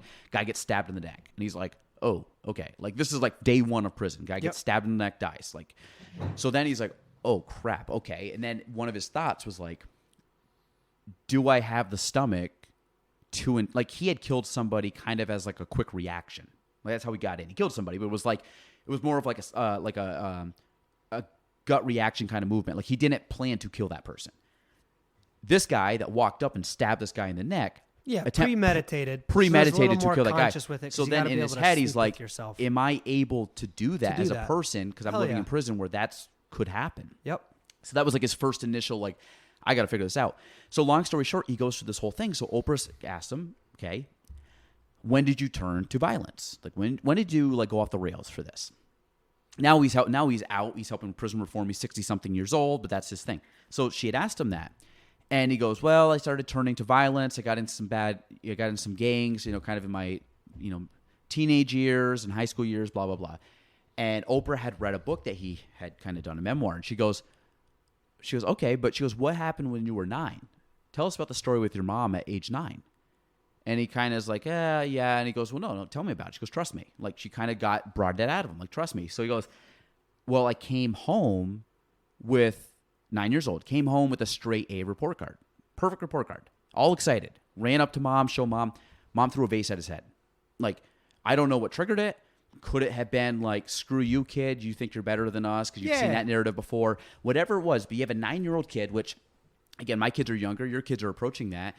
Or at least your oldest is. It's like, imagine him coming with a straight A report card and Jess throwing something at him and him going from elated to like, oh my God, I don't even have the approval of my own mother from something that I did really well. So Oprah basically said, you chose violence at 9 because you put up your guard. You found out at age 9 that no matter what you did, no matter how good you were, you didn't have the acceptance of your own mother. So therefore, in your mind, you couldn't trust people. You thought that no, whatever I do, I can never be good enough. And the whole idea was, again, going deeper and deeper into it. It wasn't when you shot the guy. It wasn't when you were in the gangs. If you had to go all the way back, it was when you lost that, that acceptance of your own mother, where then you started to kind of, go off the rails because that had put up so much like scar tissue on you that you just couldn't break through. And it took time, and obviously in prison and 30-something years in prison, for him to kind of, rethink everything and come out and be a better person for it. But that was like the story. So like, that's when you talk about someone being triggered by something. I look at it as there's something that causes that person to have that opinion. It causes that somebody to snap on somebody. It causes somebody to push an opinion on somebody. Like, you'll never hear me tell somebody right now, you should wear a mask, you should get vaccinated, you should do. I will not say that. I don't care. Whatever you want. What do you want to do? You want to do that? Great, do it. That's you. That you live your life. I make my decisions, you make yours. And I don't berate other people for what they, what they should do. I'm just against people telling someone they should do something when it should be their choice to do it, not someone telling them they should do it or making them feel bad that they have a different opinion. Like if you're like, I think this, and I'm like, well, you should think that. You should think like me. Therefore, you're a bad person. Like, nah, that's not fair. Either way, like either side. Damn. There's an answer. Perfect. See that? See what I draw to you? Oprah ain't got nothing on me. Oprah, good. I trust you, Bryce. I just no trust you. Good. No. And no, because that's where I was coming from with it. Is like, and by coming from a place of insecurity, I'm not saying that to assign fault to someone. Like this whole thing, like you're insecure, there's something wrong with you, there's something bad about you. That's not true. It's just we all have insecurities about different things. But no, I agree all the way. That if you are that upset by something someone else said or did, unless that someone is in your close circle, like your mother throwing a vase at your head, that's gonna hit home. Yeah. But if someone outside of that very small core group of people that really, really matter, and it throws you that much, there's something somewhere that's unsettled in you that you kind of need. I don't even know if reconcile is right. You just need to be aware of, I think, so that way, because honestly, what the hell does it matter what I say? Like if I went off yada yada yada on a post, what the hell does that matter? I would scroll by it and just keep going. It has no bearing. There's no bearing. I am so far away from any blue check. I have no input on public policy. I don't have a captive audience that is actively doing things based on the gospel according to Bryce. What does it matter? It's nothing. That opinion's nothing. I don't know. Yeah. That's the soapbox portion of the program, for me at least. No, I hear you. I think you take care of yourself and be kind to other people. That's all it is. It's like I think, one thing I've noticed too, as I've gotten older, and I know you can relate to this, especially being married, having kids, and having responsibilities, is that life is hard, and life is, and I think that, I know that's kind of a simplistic way to say it, but when you see people that are struggling, or you see people that have, are not up to your standards per se. Say for some reason you look down on this person or disagree with somebody. At the end of the day, I don't think people set out in life to be a bad person. I don't think they set out in life to make other people's lives miserable. I don't think someone wakes up at the beginning of the day and says, I really hope I piss off 10 people today. I don't think people do that. I think people get up and live their life, and I think whatever they project through whatever we just talked about would be the thing. Like if you were to sit there, again, we'll go back to the baby issue, like their situation. Put 30 babies in a room. Like nobody's actively trying to hurt each other. Like babies aren't, and again, but the idea is through life, we experience stuff. Like you get all these different things. That's why you talk about like the innocence of a child, which is what I'm experiencing now because my kids are young. But I do know there's a difference with my son now than now that he's gone to school when he didn't, because he's with other kids his age. So he's starting to like, well, that I was embarrassed because of this. I didn't like this person doing that. He's starting to get that interaction with other kids that are his peers. Therefore, he's starting to make decisions based on that instead of just being, I'm this person and I'm just doing whatever and I don't care. Where my 1-year-old son, he doesn't care. He's crawling around, smiling, giggling, laughing, doing whatever. He'll pull on our kids, and they'll push him, and they'll be like, they're annoyed at him, and he's just like, why'd they push me? Like he's just a kid. He's just living like a little baby. And I think as you get older, more things affect your perspective, more things affect the way you do stuff. And I think, some people allow themselves to get triggered by certain things. Some people can shrug it off and be like, I got whatever. It's not that big of a deal. And I think that at the end of the day, it's always going to happen. And I think if you kind of talked about like the soapbox aspect of it is, I think right now there's a lot of really good people in the world, more so than bad people.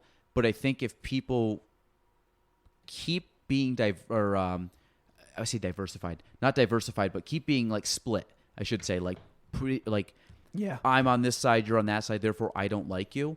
At the end of the day, that's not gonna. You need strength in numbers, and you need differencing opinions. You need to draw out people. You need to challenge people. You need to if I learn from somebody and I think they have a good opinion, like my opinions have changed in the last 10 years, and I expect they're going to change in the next 10 years on certain subjects. But, I only get that through experience and through talking and discussion. So experience and discussion will draw out, your opinion and perspective. Like if I just have an experience, that's fine. But like, that's just my reality of what I know. But then if you say I had a totally different experience and maybe clue something in my head, like, oh, maybe that's not the only way to do it, or maybe that's not bad, or maybe that I'm not right. Like, what are you saying? And like, actually, that makes more sense. I'm going to now believe that because that to me makes more sense. So that's why you need you need to experience stuff, but you also have to discuss with people their experiences, because that's the only way to really broaden and I think kind of sharpen that, whatever it called, like sharpen the axe. Like you need to keep evolving as a person and learn and draw stuff. Where if you're someone that's ignorant and saying I know everything right now and nothing anybody's going to tell me is going to make me learn more, yep, you're fooling yourself. Like I try to learn every day. I try to read a lot. I try to watch a lot of informational stuff. I try to listen to informational stuff. I try to talk to people, and I'm looking at, can I be better than I was yesterday? And sometimes it might be better in the sense that I listened to something or I heard something that I didn't agree with, but then it solidified my position on something.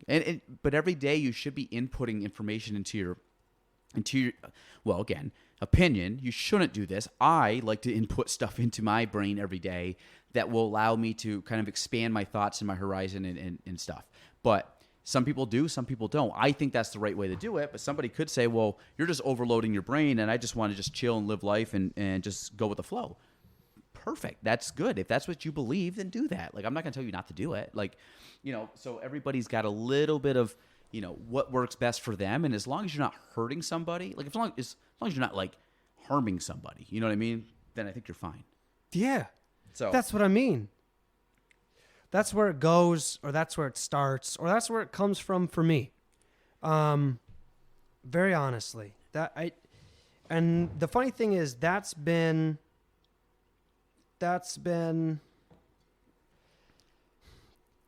one thing that has remained consistent from me for a long time. And by that, I mean like since I was 15, right? Because obviously you start changing your mind on things. A lot of it in the beginning is the household you're raised in. Then a lot of it is your core friend group. And then, hey, if you go to college, I mean, who knows who the hell you're going to wind up talking to there. And you get there are some ideas, right? Like there are some ideas and there are some brilliant minds there. And there are some people who have real world experience that you can draw from. But then there are other people who the university setting is the only place in which they can thrive. There just are those professors where they can do textbook, they can do theory. In practice, I don't know. But and then let's say you move further along by you, this is very much from my experience, right? You leave school and, you feel supercharged with this young, invigorated spirit, which generally speaking, if you go to a small liberal arts college like I did, that will be generally a more liberal point of view on things. Mm-hmm. Just how it is.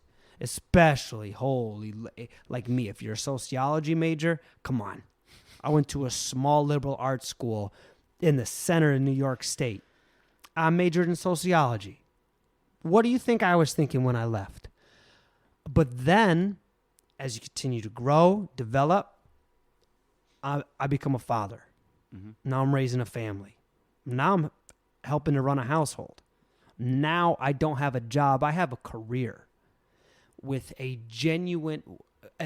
career that relies on the health of the local economy around me. Now that is a drastically different perspective than someone who can only boast a piece of paper saying I got good enough grades where they said you don't have to come back here anymore. But through that whole transition, for whatever reason, the one thing that has remained constant is as long as you're not hurting anybody, do you, boo. That's it. Mm-hmm. As long as, you're not actively putting someone else down and for the purpose of hurting them or physically hurting or trying to incite hurt, whatever. I don't know, do your thing. One of my Oh, also, the other part of that is as long as you also aren't preventing someone else from doing something. So not just hurting, but as long as you're not like standing in the way of someone trying to realize what they're going after. Mm-hmm. Do you, Boo? Well, I think one of the pillars, if you kind of look at like what's some principles in your life that you want to, you want to live by, what's your 10 commandments, whatever you want to say. Like one of the things I always look at is just doing stuff with the right intent. Does not mean you are correct. Does not mean, in the sense that if I do it all, I always go back to it in my life. If I make a decision at home, in work, in business, tell somebody something, I really try to think through my decisions depending on the level of the decision. Sometimes it's just quick. I'm like, yeah, do that. Sometimes it's, okay, this could affect more people, or I got to deal with this person emotionally, or I got to deal with this situation. I have to put a little more thought into this situation. And then, based on my experiences, based on my opinion of certain things, I formulate a decision. And from that decision, that could either be very smooth. People are like, yeah, sounds good. I could ruffle some feathers. And no matter what that, I guess, effect of my decision is, I really can't prevent that opinion. Like if I say something to you, I can't. You have no control over a reaction. Correct. I have no control with your reaction. So I always look at the only thing I can control is what I can control. I can control that decision. And I control that decision through my experiences, my discussions with other people, my knowledge of whatever the facts of what I know as facts, that formulates my decision. But if that decision is made with the correct intent, and if it's made with the correct intent, and I got it right, most people don't remember that decision. It gets swept under the rug. Everybody's good. We move on to the next thing.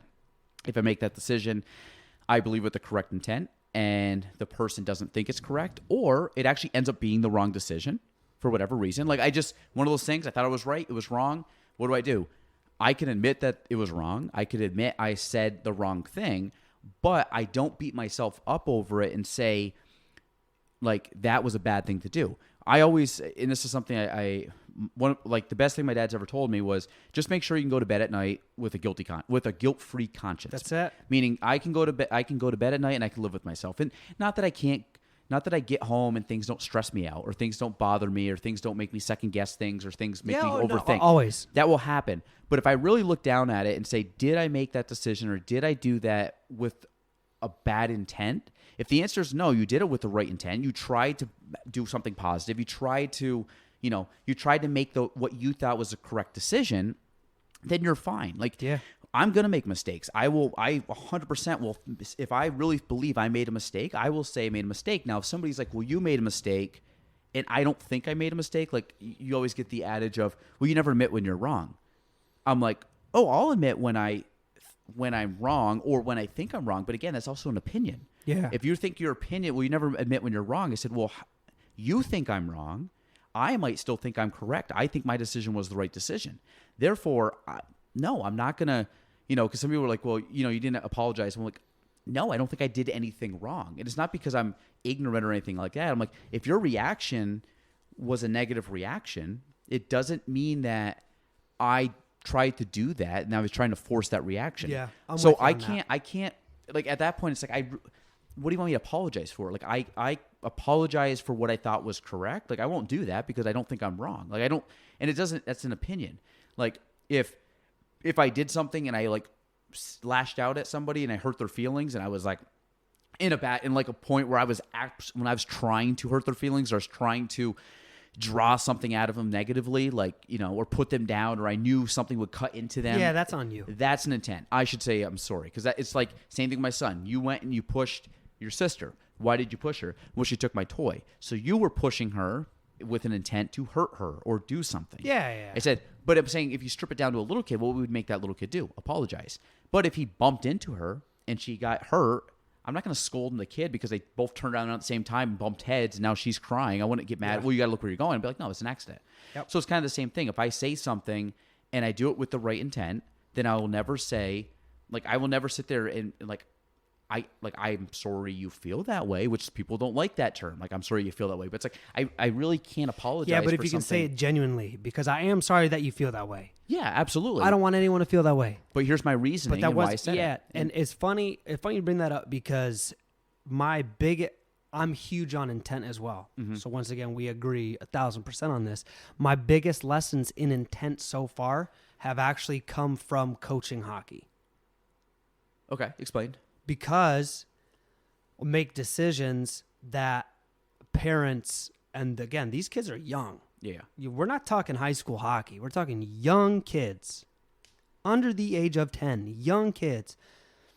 And I'm coaching because I love the game, and I love working with kids specifically within sport because of what it teaches. Mm-hmm. It's awesome. It pushes you. It sucks. You fall down. You get up. You lose. You watch the other kid who's way better than you, and you have to deal with that. It's really healthy. I love it. But I'll make some decisions, and then such and such parents don't agree with it. And then they're coming after me for these things, and it's like, oh, I don't know what you're thinking. I'm not doing this for any other reason. I don't know what you think the intent is. I don't know who's wronged you in the past. I don't know where this cynical thing is coming from. I'm talking about 7 and 8 year olds. Yeah. I'm not trying to win a game. Mm-hmm. I just want them to be better. Wins and losses, again, Irrelevant. Yep. this depends on the coach. My philosophy, wins and losses right now, that doesn't matter. How are we playing as a team? How is that individual kid developing relative to the beginning of the year? I don't care. Not doing this or trying to prevent this child from doing that or trying to hold this child back. I'm trying to put all the kids in the best possible position for them to thrive as best as possible. That's the end all. That's where it starts and that's where it ends, in front of the intent. And there have been a couple times where I got uncomfortable, but then came back to the intent. Mm-hmm. And that's where everything came right back down. Blood pressure came back down. Anger settled out. And I was just, I know why I'm doing this. That's enough. Good night. Yeah. Funny you said that. I coached soccer for 8 years. First couple years, I was assistant coach. Nobody blames the assistant coach at the end of the day. So it's a very easy, you learn the ropes. You're not really making the final decision. And if the final decision's made, they're not blaming you. Then I went down and I coached JV. I was the head coach of the JV team. So at this point, 13, 14, 15-year-old kids. And, you make decisions. The first year I coached, I did not have for our school, we had a very it was not a good team. Underwhelming. It was an underwhelming team. We didn't have a lot of studs. Well, the thing was, too, our varsity took most of our better athletes up. Yeah, that's how that works. And that's how it works. So I knew, and again, we go back down, the JV to me is a breeding ground for the varsity. Varsity Bingo. should be win and lose. JV, I try to win and lose. I try to instill that, but at the end of the day, I'm trying to develop kids. So once they get up there, they're prepared. And how do I know that? I played at that level. I know exactly, and I coached under the coach at the time. So it's beyond my actual playing career. So I remember making some decisions.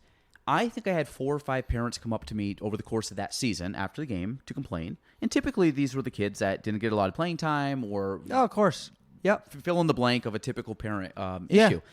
And I remember one of the parents came over and got after me at an away game, came over at the end of the game, started kind of yelling at me, whatever. And of course, I was kind of like, first off, my first thought is I would never do this. I would never berate a coach. I would never, I'm in my head, I'm like, this guy's in his 40s. So he's yelling at me. with, right? And I'm like, okay, I'll hear him. I'm like, I just would never do this. I can't believe this guy's doing this. But whatever. He says this piece. So his argument was that his son, I was not starting his son. Okay. So fine. I hear your argument. You're basically saying I want my son to be a starter. At the end of the day, let's strip it down. You want your son to be the starter. So here's the reality of the situation and why I made the decision. My team at the time was not that good overall. His son, if I had to say I had 20 kids on the team, I would argue his son was in the top 8, 9, 10 best players on the team. Let's say top 10. Yeah, he's in the better half of your team. He's team. in the better half of the team. No doubt. But he wasn't starting. Okay, so the father looks at it. My son is one of the best top 10 players on the team. He should be a starter. He should be a starter. I'm like, okay, well, I respect that. But so first off, I'm the coach. I make up the strategy of the game. Call. It's my call. So why wasn't your kid starting? Well, here's the reality of the situation. Our team is not very good. And because this is JV soccer, and because I have to eventually get everybody into the game for a good chunk of time, they don't have to be equal, but I try to get kids in the game because I want to develop them to the next level. Because again, at varsity, you never know what kids are going to excel. So you got to give for the most part, even kids that aren't the studs, they can grow into themselves. So I look at this, I'm like, okay, here's the situation. Your son does not go in the first 20 minutes of the game. Totally fine. I agree on that. He doesn't go in. Now, why doesn't he go in? The reason that he doesn't go in is because your son is one of my better defenders. If I was to put him in the front in the top 10, and when I had to we're going to get hosed the second half. We're going to get hosed because I'm putting your son who's good with our best outside midfielder at the time. Yeah. So when I have to resub, my strategy was let's go with a better front line, not as great of a defense to start. And then at the second half, when I had to put maybe my midfielders weren't as strong or forwards as strong, knowing that we'd have to spend more time defending. Bolster the defense. Then my defense would be up. So I was basically kind of dividing and conquering certain parts of the field. And your son having probably is one of my top 4 defenders. And you think because he's not starting, therefore I'm missing that. I'm like, no. I'm very aware of your son. Your son's actually, I'm glad he's on the team. I'm glad he's in that position. Yeah. And I said, because he's not playing the first 20, but he's playing the second 20. So at the end of the day, they're both playing 20. And your son ends up, most time will play a disproportionate amount of the second half because at that point, if I'm trying to win the game, I'll start putting my better players in because I kind of try to keep things a little more, I was kind of like the first half, get rid of my obligation to make everybody play. In the second half, we're playing to win. And that's kind of how I always looked at it. Like fair. When chips are on the table, I do want to instill the value of trying to win a game because that is an important thing when you get up to varsity. So at that point, I am going to put the horses out there to try to win the race. But when I look at that, I'm like, well, this parent just obviously doesn't get this. And I had to explain it to him. And I'm like, this is not a negative to your kid. If anything, it's actually a compliment to your son. Yeah, it's a nod. And guess what? Your son has never said a word to me at practice. So if he's going home and complaining to you, I don't care. I don't care what he does outside. If he wants to complain to you, that's on him. But I said, you should not be having this conversation with me. He should, as a 13, 14, 15-year-old boy, should be able to come up to me as a coach and say, Coach, why am I not whatever? I had one kid who actually, I believe, did come up and talk to me. And I respect the hell out of him. Now, he wasn't going to get what he wanted, but he did it. His parents weren't the ones that came up and talked to me. He came up to me and ended up complaining about something. And it was more about, like, why am I not playing? And I told him, I said, because of this, and this reason. Like, and it was very, like, honest. This is why you're not playing. We've told you this before. You keep doing this. I've told you this before. You keep doing this. So I said, until you learn not to do it. But I have way more respect for that kid than I do with the kid that, complained to his dad, and his dad came over and yelled at me. And I'm like, and again, not parenting's hard. So, like, my thing is, in my head, if that ever happened to me, I would tell my son, like, go talk to the coach. If you got an issue, go talk to the coach. Like, you can complain all you want. You're not going to fix it. Like, you're better off just talking to the coach, getting on the same page as him or her, and figuring out what the heck, why. I always looked at it, if you're not playing, there's probably a reason. Either your attitude or your skill level. Yep. So why don't you get out the video games, go practice, or change your attitude? One of the best. I don't know. Be a better teammate. Be a better athlete. I don't know. So, Bryce, for the sake of time, and because I was just gonna say I got to pick up dinner. I actually have to pee and then go home and have dinner. I'm dinner pickup tonight, so I got. All right, roll. so we're gonna wrap this up, Bryce. It's a wrap. Third time's a charm. Always a pleasure. I hope. No, I enjoy it. I hope we see figure it out again. You will.